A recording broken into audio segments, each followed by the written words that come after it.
Good evening दोस्तों। आपने कभी सोचा है कि भारत में सोना दिन ब दिन इतना महंगा क्यों होता जा रहा है? हर साल जब त्योहार आता है, चाहे वो अक्षय तृतीया हो, धनतेरस हो या शादी ब्याह, सोने की दुकानें भरी रहती हैं और रेट आसमान छूते हैं। लेकिन असली राज सिर्फ शादी का मौसम नहीं, असली खेल तो वैश्विक अर्थव्यवस्था, डॉलर हमारी सोच के पीछे छिपा है। जब दुनिया में भू राजनीतिक तनाव बढ़ता है, जैसे रूस यूक्रेन युद्ध, इसराइल हमास संकट और अमेरिका की आर्थिक अनिश्चितता, तब लोग डरते हैं। और जब डर बढ़ता है तो लोग दौड़ते हैं सेफ इन्वेस्टमेंट की तरफ, यानी गोल्ड। इसलिए जैसे ही दुनिया में संकट आता है, अंतर्राष्ट्रीय बाजार में सोने की मांग और दाम दोनों बढ़ जाते हैं। 2024 में दुनिया के सबसे बड़े सेंट्रल बैंकों ने 1000 टन से ज़्यादा सोना खरीदा, सिर्फ अपनी करेंसी को सुरक्षित रखने के लिए। ये पिछले 50 सालों में सबसे बड़ा आंकड़ा था।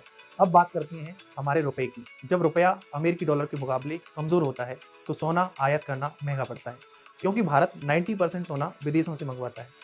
तो अगर डॉलर बढ़ा, समझ लो आपके शहर के ज्वेलर बोर्ड पर भी नया भाव लिखने की तैयारी शुरू।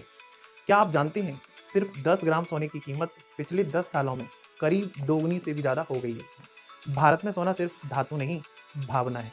शादी में बेटी को देना लक्ष्मी का प्रतीक माना जाता है और त्योहारों में इसे खरीदना शुभ। तो जैसे ही त्योहार और विवाह सीजन आता है, मांग बढ़ती है और कीमतें भी।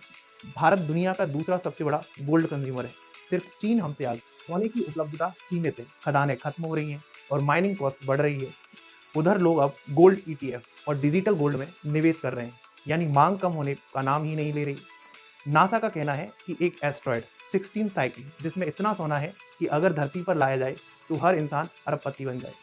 तो जब भी अगली बार सुनो कि सोना फिर महंगा हो गया, समझ लेना ये सिर्फ दुकानदार की चाल नहीं, ये दुनिया की राजनीति, रुपया डॉलर की रेस और हमारी भावनाओं का मिला जुला नतीजा है।